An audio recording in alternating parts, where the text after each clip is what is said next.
நான் வந்து பயந்தேன், இப்போதான் படிப்பு முடிச்சிருக்கேன், இப்பயே கல்யாணம் பண்ணிக்கணுமா அப்படி சொல்லிட்டு எல்லாரும் சொன்னது ப்ளீஸ் கோ ஃபார் இட் அப்படின்ற மாதிரி தான் சொன்னாங்க.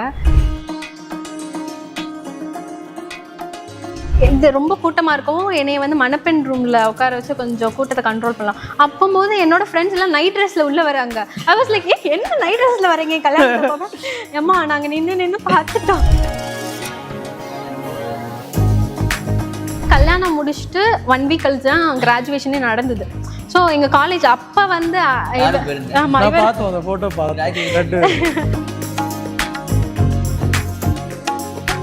எப்பயுமே ராஜா கூட வந்து எப்பயுமே ஒரு 10 பேர் கூட இருப்பாங்க. இப்போ அவர் என்னை தனியாக கூட்டிட்டு போறாருல, லாங் டிரைவ் வேற, எனக்கும் எங்கன்னு தெரியாது, I'm not aware of it. அதனால எனக்கு கொஞ்சம் பயம், எங்கே போகிறோன்னு பார்த்தா ஹார்பரில் கூட்டிகிட்டு போய் கரெக்டாக அந்த 12 o'clock வந்து பார்த்தீங்க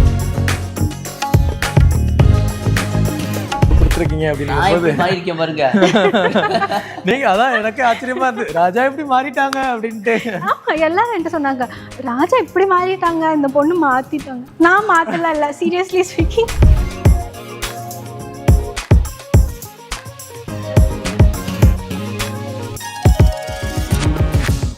ரொம்ப சந்தோஷம். நீங்கள் 2 பேருமே மாறி மாறி ஒருத்தர் மேலே ஒருத்தர் இவ்வளோ அன்பு வச்சிருக்கீங்க, இவ்வளோ புரிதல் இருக்கு உங்கள் 2 பேத்துக்குள்ளே அப்படின்னு அதை கேட்கும்போது ரொம்ப சந்தோஷமாக இருக்குது.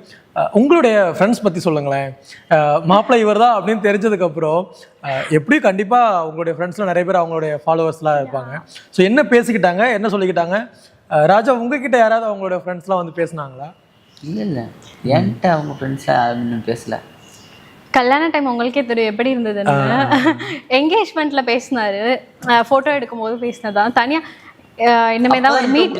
ஆமா, அப்பதான் இன்டர்வியூ கொடுக்குறாங்க. ஏன்னா எங்க இன்டர்ன்ஷிப் முடிச்சு எல்லாரும் பிஜி ப்ரிப்பரேஷன்ல ரொம்ப பிஸியா இருந்தாங்க. பட் நான் வந்து நமக்குன்னு ஒரு க்ளோஸ் சர்க்கிள் இருக்குல்ல, அவங்ககிட்ட நான் வந்து ஃபர்ஸ்ட் இவர் தான் ஆனா வந்து இவங்க திடீர்னு எங்க வீட்டுல மாப்பிள்ளை பாக்குறாங்க சொல்றாங்க, இவர் தான் மாப்பிள்ளையா அப்படின்ட்டு.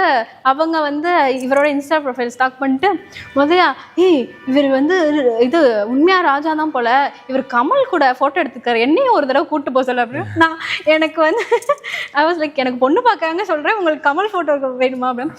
அதுக்கப்புறம் என்னன்னா, நான் கூட இவரை பத்தி விசாரிக்கல, பட் என் ஃப்ரெண்ட்ஸ் எல்லாம் இங்க ராம்நாடு ஃப்ரெண்ட்ஸ்கிட்ட வந்து விசாரிச்சா எல்லாருமே உங்க ஃப்ரெண்டு வர போறாங்களா, அவங்ககிட்ட சொல்லுங்க, நான் சொன்னேன்னு சொல்லுங்க, அந்த பொண்ணு ரொம்ப கொடுத்து வச்சிருக்கா, அந்த பொண்ணு எங்க ராஜா வந்து ரொம்ப அமைதியானவர், இங்க அவர் வர்றதும் தெரியாது போறதும் தெரியாது, அந்த மாதிரி இருப்பாரு. இங்க அவர் மேல பாசம் வச்சவங்க ராம்நாட்டில் நிறைய பேர் இருக்காங்க. உங்க ஃப்ரெண்டு வர எல்லாரும் என் ஃப்ரெண்ட்ஸ் தான் சொன்னாங்களா, உங்க ஃப்ரெண்டு வராங்களா, உங்க ஃப்ரெண்டு தான் மனைவியா வராங்களா, ஐயோ ரொம்ப கொடுத்து வச்சவங்கன்னு சொன்னா அவங்கெல்லாம் என்கிட்ட வந்து சொன்னாங்க. நான் ராஜாவை பத்தி விசாரிச்சேன், ரொம்ப நல்லவர் ஆண்டி, தங்கமானவரான். அப்புறம் அவங்க சொல்றாங்க, நீ கண்டிப்பா கட்டிக்கணும் அப்படி சொல்லிட்டு. I was like so happy. நம்ம ஃப்ரெண்ட்ஸ் ஸ்ட்ராங்கா ரெஃபர் பண்ணிருக்காங்க ராஜா. நம்ம ஃப்ரெண்ட்ஸ் எப்பயுமே இந்த பீரியட் ஆஃப் டைம்ல வந்து நம்ம ஃப்ரெண்ட்ஸ் கூட ஒரு டிஸ்கஷன் பண்ணிட்டு தான் இந்த டிசிஷனும் எடுப்போம் இல்லையா. பேரண்ட்ஸ் சொல்றது இருந்தாலும் ஒரு பர்சனல் ஒப்பீனியனுக்கு நம்ம ஏஜ் குரூப் கூட என்ன சொல்றாங்க அப்படின்னு அவங்கெல்லாம் ரொம்ப சந்தோஷப்பட்டாங்க. நிறைய பேர் என் அக்கா ஃப்ரெண்ட்ஸ் எல்லாம் நிறைய பேர் வந்து இந்த அக்காட்ட சொன்னாங்களாம், உங்க தங்கச்சி வந்தா நானே நிறைய தடவை ராஜா பார்க்க வெளியவே வெயிட் பண்ணுவேன், அவர் என்னை நிமிந்து கூட பார்க்காம போயிடுவாரு, இப்போ உங்க தங்கச்சி தான் வந்து ராணியாக போறாங்களா, ரொம்ப சந்தோஷம் அப்படின்னு. இவரை எல்லாரும் பார்த்துட்டு இவ்வளோ அத்தாச்சி இவரோட இன்டர்வியூலாம் பார்த்துருக்காங்க போல, எல்லாரும் அத்தாச்சிக்கு காம்ப்ளிமெண்ட்ஸ் கொடுத்தாங்க. அவங்க ரொம்ப ஜாலியா ஒரு வெளிப்படையா இருக்காங்க, வெகுழியா நல்லா பேசுறாங்க. எல்லாருமே சொன்னது இதுதான், நீங்க ரொம்ப கொடுத்து வச்சிருக்க, இப்படி ஒரு சிஸ்டர் இன்லா, மதர் இன்லா, இப்படி ஒரு ஹஸ்பண்ட் கிடைக்க, ரொம்ப அமைதியானவரா அப்படி சொல்லிட்டு சொன்னாங்க. ஸோ எல்லா அப்ரூவலும் கிடைச்சது. You should take this. நான் வந்து பயந்தேன், இப்போதான் படிப்பு முடிச்சிருக்கேன், இப்பயே கல்யாணம் பண்ணிக்கணுமா அப்படி சொல்லிட்டு எல்லாரும் சொன்னது ப்ளீஸ் கோ ஃபார் இட் அப்படின்ற மாதிரி தான் சொன்னாங்க. Every one are happy. And எல்லாருமே ஒரு நாள் முன்னாடியே வந்து கல்யாணத்துல தங்கி என்ஜாய் பண்ணி பேச முடியும். ஆனா என்கேஜ்மெண்ட் அப்போ கொஞ்சம் நல்லா பேச முடியும், எல்லாம் ஹாய் பாய் அந்த இன்டராக்ஷன். அப்போ கல்யாணத்தப்ப அவங்க எல்லாம் சரியா லிட்டரலி கல்யாணத்தப்போ ஒரு இது ரொம்ப கூட்டமா இருக்கவும் என்னைய வந்து மணப்பெண் ரூம்ல உட்கார வச்சு கொஞ்சம் கூட்டத்தை கண்ட்ரோல் பண்ணலாம். அப்போது என்னோட ஃப்ரெண்ட்ஸ் எல்லாம் நைட் ட்ரெஸ்ல உள்ள வராங்க.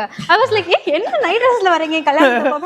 ஏம்மா நாங்க நின்று பார்த்துட்டோம், எங்களுக்கு 3 மணிக்கு பஸ் டிக்கெட் போட்டுட்டோம், இவ்வளோ கூட்டம் நாங்க பார்த்ததே இல்லை, நாங்க இன்னொரு நாள் வரோம், டிக்கெட் போட்டாச்சு, அட்லீஸ்ட் என்கேஜ்மெண்ட்லயாச்சும் நாங்க போட்டோ எடுத்தோமே அப்படி சொன்னாங்க. எனக்கு ரொம்ப வருத்தமா இருந்தது. நிறைய பேர் பார்க்கவே இல்லை, ஆனா அவங்க எல்லாம் பால்கனில உட்காந்து பார்த்துட்டே இருந்தாங்க கல்யாணம் நடக்கிறது அப்படி சொல்லிட்டு. ரொம்ப கியூட்டா. அதுக்கப்புறம் வந்தாங்களா? அரண்மனைக்கு வந்தாங்களா? இல்ல, எல்லாரும் பிஜி நாங்க என்னன்னா இது பிஜி எக்ஸாம் ஆகஸ்ட் 30 வருது, அது முடியட்டும், we will have a get together, அரண்மனைக்கு கூப்பிடணும். எல்லாம் ஒரு டிஸ்ட்ரிக்ட்ல ஒரு கோச்சிங் சென்டர்ல படிக்கிறாங்க, கேதர் பண்ண, அது இதெல்லாம் ப்ரிஷியஸ் டைம் அவங்களுக்கு, அதனால முடிக்கட்டும், ஃப்ரீயா வர்றது ரொம்ப நல்லா இருக்கும் அப்படி சொல்லிட்டு. நாங்களே இந்த கல்யாணத்துக்கு அப்புறம் வீடியோஸ் அதெல்லாம் யாராவது கல்யாணத்துக்கு வந்திருக்காங்கன்னு நான் அதெல்லாம் பார்த்தேன். ஆமா. அண்ட் எனக்கு வந்து கல்யாணம் முடிச்சுட்டு 1 வீக் கழிச்சு தான் கிராஜுவேஷனே நடந்தது. ஸோ எங்க காலேஜ் அப்ப வந்து இவர் போய் ஆமா, அது அன்எக்ஸ்பெக்டட். நான் கிராஜுவேஷன்ல அப்ப கிராஜுவேஷன் தான் எங்களுக்கு பெரிய விஷயம். இந்த இன்டர்ன்ஷிப் பண்ணும்போது கிராஜுவேஷனுக்கு எப்படி ட்ரெஸ் பண்றது அந்த மாதிரி தான் எல்லாருமே யோசிப்பாங்க. அன்எக்ஸ்பெக்டட் திங் என்னன்னா இவர் வந்தது தான். இவர் ஒரு கப்புலா போய் நான் வந்து ஒரு சர்டிபிகேட் வாங்குவேன்றது. அந்த மொமெண்ட் எப்படி இருந்துச்சு? உங்க ஃப்ரெண்ட்ஸ்ல இருந்து, உங்க ப்ரொஃபசர்ஸ்ல இருந்து என்ன சொன்னாங்க? எல்லாருமே வந்து போனோடனே என்ன சொன்னாங்கன்னா ரொம்ப சந்தோஷப்பட்டாங்க. என்னைய ஃபர்ஸ்ட் மணப்பெண் புது பெண்ணா வந்து பார்க்கறதுக்கு. எல்லாரும் என்ன சொன்னாங்க, இன்ஸ்டா திறந்தாதான் நீங்க வரீங்கன்னு பார்த்தா யூடியூப் திறந்தாலும் நீங்க தான் வரீங்க. நான் அதுக்கு எனக்கு பதிலே இல்லை, நான் என்ன பண்ண முடியும்? எல்லா இடத்துலயும் நீங்க தான், எல்லாரும் கேட்கறாங்க. ஆமா, எல்லாருமே கேட்கறாங்க. எல்லாரும் சிஸ்டர்ஸ், ஹாஸ்பிட்டல் ஒர்க் பண்ண சிஸ்டர்ஸ் எல்லாருமே வெயிட் பண்ணாங்க, ராஜா கூட ஒரு போட்டோ எடுத்துக்கணும். முன்னாடியே எனக்கு கால் பண்ணிட்டாங்க, நீங்க வர்றீங்கல்ல, ராஜா கூட தானே வர்றீங்க, கல்யாணம் முடிச்சுட்டு வர்றீங்கல்ல அப்படி சொல்லிட்டு. Everyone were happy, so happy. As well இவரை பார்க்க முடியல, ஏன்னா இவர் வந்து விஐபி சீட்ல உட்கார வச்சுட்டாங்க, மேனேஜ்மெண்ட் சைடு. ராஜா விஐபி சீட்ல. அதனால நாங்கெல்லாம் கிராஜுவேஷன் சர்டிஃபிகேட் வாங்கிட்டு அப்படியே, நான் ஃபோட்டோ கூட எடுக்கல, போய் காலேஜ் எம்டி கூப்பிட்டு இருந்தாரு, அதனால எம்டியை பார்த்துட்டு அப்படியே கிளம்புறோம். கொஞ்சம் பேர் பார்த்து பேசி ஃபோட்டோ எடுத்தோம். இன்னுமே தான் ஃப்ரெண்ட்ஸ் தான், இன்னுமே தான் மிங்கிள் ஆகணும், அதுவும் எக்ஸாம் முடியட்டும், அதுக்காக வெயிட் பண்ணிட்டு இருக்கோம் எல்லாரும். ஸோ கல்யாணத்துக்கு அப்புறம் ராஜா கொடுத்த மிக முக்கியமான பரிசு, மறக்க முடியாத பரிசு, அவர் கையில இருந்து வர்ற எல்லாமே எனக்கு வந்து முக்கியமா தான் படுது. அப்படின்னு இதுதான் முக்கியம், ரொம்ப மனசுக்கு நெருக்கமா இருக்கும்ல. நம்ம எதிர்பார்க்கவே இல்லை, ஆனா இவங்க இதை பண்ணிட்டாங்க அப்படிங்கிற மாதிரியான அந்த. அப்படியா? அது எதிர்பார்க்காத ஒரு விஷயம் வந்து டிசம்பர் 31 நைட்டு டின்னர் சாப்பிடலாம், சரி அடுத்த வருஷம் வர 9 மணிக்கு படுக்கிறாள். ஆமா, 9-10 மணிக்கு 4:35 o'clock எந்திரிச்சிருவாங்க. எனக்கு டைம் ஸ்லாட் பழகிட்டாங்க. ஆமா, அப்படிதான் எழுந்தேன். ஆனா கல்யாணத்துக்கு அப்புறம் அப்படி இல்லை, 12 மணிக்கு தான் எந்திரிக்கிறேன். நம்ம இதுக்கு மாத்திரணும்ல, 1 மணிக்கு மேலதான் தூங்குறேன், 12 மணிக்கு மேலதான் எந்திரிக்கிறேன், அந்த மாதிரி ஆயிடுச்சு. பட் என்னன்னா அந்த 31 டிசம்பர் சரி 2025 ஒரு அன்எக்ஸ்பெக்டட்லி இம்பார்ட்டண்ட்டான வருஷம் ஆயிடுச்சு. டின்னர் சாப்பிடலாம் அப்படி சொல்லிட்டு இங்க டின்னர் சாப்பிட்டு ராஜா அப்படியே கூட்டிட்டு போறாரு. சரி லாங் டிரைவ் போல அப்படின்ட்டு நிறைய டைம் நாங்கள் மிட் நைட் வந்து பாம்பன் போவோம். ஸோ பாம்பன் போய் அங்கே கொஞ்சம் நேரம் நின்றுட்டு அந்த ரயில்வே ஸ்டேஷன்லாம் காமிச்சிட்டு இருப்பாரு, எனக்கு ஏதாவது சொல்லுவார், நிகழ்வு நிறையா இருக்காரு அதெல்லாம் சொல்லுவார். ஸோ அந்த மாதிரி போகிறாரு போல். அப்படின்னா எங்கெங்கேயோ போகுது, எனக்கு தெரியாது இல்லையா, நான் புதுசு, என்ன எங்கெங்கேயோ போகுதுன்னா இவர் சொல்லவும் மாட்டாரு, எதுவுமே இல்லைங்க, வாங்க நீங்கள் சும்மா வாங்க, சும்மா ஒரு சீஷோர் கூட்டிகிட்டு போகிறோம் அப்படி சொல்லிட்டு. இவங்க பயப்படும் செய்வாங்க. என்ன யோசிச்சு பாருங்க, மிட் நைட்ல ராஜா எப்பயுமே, ராஜா கூட வந்து எப்பயுமே ஒரு 10 பேர் கூட இருப்பாங்க. இப்ப அவர் என்னை தனியா கூட்டிட்டு போறாருல, லாங் டிரைவ் வேற, எனக்கும் எங்கன்னு தெரியாது, I'm not aware of it, அதனால எனக்கு கொஞ்சம் பயம், எங்க போறோம்னு பார்த்தா ஹார்பர்ல கூட்டிட்டு போய் கரெக்டா அந்த 12 o'clock வந்து பாத்தீங்கன்னா சென்டர் ஆஃப் த சீல எங்க ஷிப்ல நாங்க 2 பேர் இருக்கோம், அப்புறம் போட் ஓட்டுறவங்க அவங்களாம் தெரிஞ்சவங்க தான், அந்த அண்ணா இருக்காங்க, சுத்தி ஜெல்லி ஃபிஷ். அதுவும் அது எனக்கு வந்து எனக்கு சின்ன வயசுல இருந்து ஏன்னு தெரியல, இந்த கடல் ரொம்ப பிடிக்கும், கடல் சம்மந்தப்பட்டது, இந்த மெர்மைடு அதெல்லாம் கேர்ள்ஸ் எல்லாருக்கும் ஒரு விஷயமா இருக்கும். இப்படி ஒரு, அதுவும் இல்லாமல் அந்த கடல்ல இருந்து பார்த்தா ராமேஸ்வரம் கோபுரம் தெரியும், இந்த சைடு ராமேஸ்வரம், அந்த கோபுரத்துக்கு பின்னாடி இருக்க கடல்.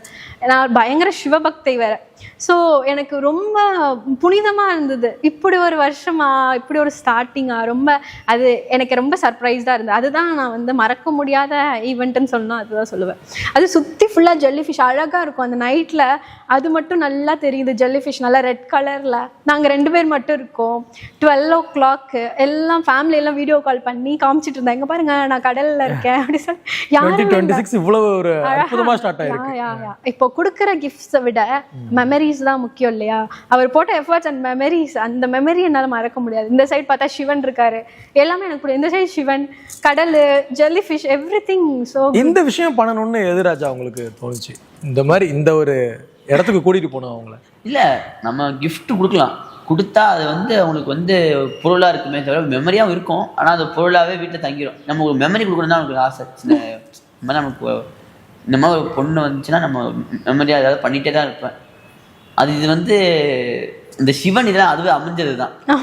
கடலில் கூப்பிட்டு போனோம் அவங்கள வந்து கரெக்டாக. அப்போ வந்து சின்ன போட்டில் கூப்பிட்டு போனால் ஆடும். ஆனால் பெரிய நம்ம லாஞ்ச் மாதிரி இருந்துச்சு, லாஞ்சில் போயிட்டு வருவோம். லாஞ்சில் போய் அதுலேயே அவங்களுக்கு வந்து அந்த ப்ரான்ஸ் இதெல்லாம் ஃப்ரை பண்ணி கடல்லையே சாப்பிட்டுட்டு டைம் ஸ்பெண்ட் பண்ணிட்டு வருவோம். ஒரு 1:30 2 o'clock தான் மறுபடியும் ஹார்பருக்கே வந்தோம். அது வரை சீல அங்கேயே கேக் வெட்டி நல்லா ஒரு தனி விதமான ஒரு புது விதமான அனுபவம். சூப்பர். எனக்கே அது புதுசாக தான் இருந்துச்சு. அதுவும் நம்ம பிடிச்சவங்களோட ரொம்ப சந்தோஷம். I am so happy. I am very happy about it because I love sea, I love Lord Shiva, everything, and with partner. அவர் நமக்கு பிளான் பண்ணி பிடிச்ச பர்சனோட அந்த இடத்துல இருக்கிறது தான் வேல்யூவானது. அதுவும் கடல்ல இருக்கிறது அந்த ஜெல்லி ஃபிஷ்ல வந்து நல்லா பிரைட் ஆக்குச்சு. சீ ஷோர் பக்கத்துலயே ஒரு பீச்ல அங்க நம்ம பிளான் பண்ணிருக்கோம். அப்படி கூட பண்ணிருக்கலாம். ஆனா கடலுக்குள்ள போறது இன்னும் கொஞ்சம் நல்லா இருந்திருக்கும். அவர் கூப்பிட்டு போக போக நான் நினைச்சேன் சரி சீ ஷோர்ல வச்சு கேக் வெட்ட போறாரு அப்படிதான் என்னோட அதுதான் beyond the level of expectation. அதுதான். அதுவும் அவருக்கு நான் சொன்னது இல்லை எனக்கு கடல் ரொம்ப பிடிக்கும் அப்படிலாம் நான் சொன்னது கிடையாது, இப்போதான் சொல்கிறேன். அப்படி அதை புரிஞ்சுக்கிட்டு ஒருத்தவங்க நமக்கு என்ன வேணும்னு நம்ம எப்பயாச்சும் சொல்லியிருப்போம், அந்த மாதிரி நான் சொல்லாமே அவர் புரிஞ்சுட்டு அந்த மாதிரி ஒரு சர்ப்ரைஸ் கொடுத்தது என்னால் எப்பயுமே மறக்க மாட்டேன். ஏன்னா அது என் கல்யாணம் முடிச்சு ஃபர்ஸ்ட் நியூ இயர் வேற. So happy about it. ரொம்ப அழகான கேட்குறதுக்கே ரொம்ப சந்தோஷமா இருக்கு. இவ்வளோ பெரிய ஒரு மறக்க முடியாத ஒரு கிஃப்ட் உங்களுக்கு கொடுத்துருக்கீங்க அப்படின்னு பாருங்க. நீங்க அதான் எனக்கு ஆச்சரியமா இருந்து ராஜா இப்படி மாறிட்டாங்க அப்படின்ட்டு. எல்லாரும் என்ன சொன்னாங்க, ராஜா இப்படி மாறிட்டாங்க, இந்த பொண்ணு மாத்திட்டாங்க. நான் மாத்தல இல்ல, சீரியஸ்லி ஸ்பீக்கிங் இது எல்லாமே தானா நடக்கிறது தான். எதுவுமே உங்களுக்கு பிடிச்ச விஷயங்கள், அதாவது ஸ்டடீஸ் தாண்டி நீங்க வந்து ஒரு MBBS ஸ்டூடெண்டா இருந்தீங்க, டாக்டர் முடிச்சிருக்கீங்க அப்படின்னு தாண்டி வீட்டு வேலைகள்லாம் எப்படி சமைக்கலாம் தெரியுமா உங்களுக்கு? குக்கிங்லாம் பண்ணுவீங்க? சுத்தமா தெரியாது. யூ வாண்ட் டு நோனா என் ரூம்மேட்ஸுக்கு எப்பயாச்சும் இந்த டாக்டர் MBBS இந்த எக்ஸாம்ஸ் எல்லாம் முடிச்சுட்டு மேகி பண்ணுவோம். அப்போ ஒரு நாள் நான் மேகி ட்ரை பண்ணி என் ரூம்மேட்ஸ் 2 பேரும் கொலை பண்ண பார்த்தேன். எல்லாரும் அந்த அளவுக்கு I am very worse at cooking. எனக்கு ராஜா கேட்டிருக்காங்களா எனக்கு இது ரொம்ப பிடிக்கும் உங்களுக்கு செய்ய தெரியுமா அந்த மாதிரிலாம் ஏதாவது? அது ஒரு விஷயம் இருக்கு. என்னன்னா பூ வைக்கும் போது குழந்தை பிறந்துருச்சு இல்லையா. ஸோ 1 week அத்தாச்சி வந்து ஹாஸ்பிட்டல்ல தான் இருந்தாங்க. ஸோ 1 week இவங்க இருந்தனால எங்களுக்கு நல்ல ஒரு பாண்ட் கனெக்டிவிட்டி ரொம்ப இருந்துச்சு. ஃபேமிலி 2 ஃபேமிலிக்குமே அங்கேயே ஸ்டே பண்ணிட்டாங்க 1 week நாமக்கல்லையே. ஸோ அந்த டைம்ல அடுத்த நாள் பூ வச்சு அடுத்த நாள் வந்து ஃபேமிலியா எங்க வீட்டுக்கு விருந்து கூப்பிட்டுருந்தோம். அப்போ வந்து எல்லாரும் சாப்பிட்டுட்டு இருக்கும்போது ஃபேமிலி ஃப்ரெண்டு ஒரு அங்கிள் வந்து என்ன கேட்குறாரு. எல்லாம் சாப்பிட்டுட்டு இருக்காங்க, நான் நின்றுட்டு இருக்கும்போது கேட்குறேன், எப்பா சமைக்க தெரியுமா உங்களுக்கு அப்படின்றாரு. இல்லை எனக்கு சமைக்க தெரியாது அப்படி சொன்னேன். அவர் வந்து சரிப்பா கற்றுக்கோங்க அப்படின்னு. ராஜாங்க எதுக்கு அவங்க கற்றுக்கணும், அந்த எப்படி பூ வைக்கும் போது எனக்கு ஒரு நீங்க வாங்க அப்படின்னு ஒரு இம்பார்ட்டன்ஸ் கொடுத்தாரோ அந்த இதுவும் எனக்கு ரொம்ப பிடிச்சிருந்துச்சு. டக்குன்னு கேட்டாரு, எதுக்கு அவங்க கற்றுக்கணும், அவங்க ஏன் கற்றுக்கணும், எதுக்கு நீங்கள் அவங்கள கற்றுக்க சொல்கிறீங்க அப்படின்னோடனே எனக்கு அது ரொம்ப மனம் வந்து நெகிழ்ந்தது அந்த டைம்ல. ரொம்ப பெரிய விஷயம். ஸோ அப்படிலாம் அவர் கேட்டதில்லை. யாராச்சும் எனக்கு குக் பண்ண சொன்னாலோ கிளாஸ் இங்கிருந்து இங்கே எடுக்க சொன்னாலும் எதுக்கு அவங்கள சொல்கிறீங்க அப்படிதான் சொல்லியிருக்காரு தவிர இது எனக்கு பண்ணித்தாங்கன்னு இன்ன வரைக்கும் நானே கேட்பேன் உங்களுக்கு என்ன பிடிக்கும் அப்படின்னு. அப்படின்லாம் எதுவுமே இல்லைங்க, நான் எல்லாமே இது பண்ணுவேன், எதையுமே ஒதுக்க மாட்டேன். எல்லாத்துக்கும் நான் சாப்பாடுலேயும் சரி அவர் சாப்பிட்றத நீங்கள் பார்க்கணும். சாப்பாடு கூட மரியாதை. அவர் இலையில அவருக்கு பிடிக்காததை வச்சா கூட அதை நீட் அண்ட் க்ளீனாக சாப்பிடுவார். அப்படி ஒரு பர்சன் இவர். ஸோ நிறைய விஷயம் வந்து எங்களுக்காக நீங்கள் பகிர்ந்துட்டு இருந்தீங்க. தன்னோட மனைவிக்கு எந்த அளவுக்கு அவர் இம்பார்ட்டன்ஸ் கொடுக்குறாரு அப்படிங்கிற அந்த ஒரு விஷயம்லாம் வந்து எங்களுக்கு உண்மையிலேயே ரொம்ப கேட்க ரொம்ப சந்தோஷமாக இருக்குது. ஸோ இப்போது அடுத்த கட்டமாக நம்ம கூட வந்து ராணியம்மா இணைய போகிறாங்க. ஸோ மருமகளும் மாமியாரும் சேர்ந்து நம்ம அந்த எபிசோட பார்க்கலாம். ரொம்ப சந்தோஷம். ராணியம்மா வெல்கம் பண்ணிடலாமா?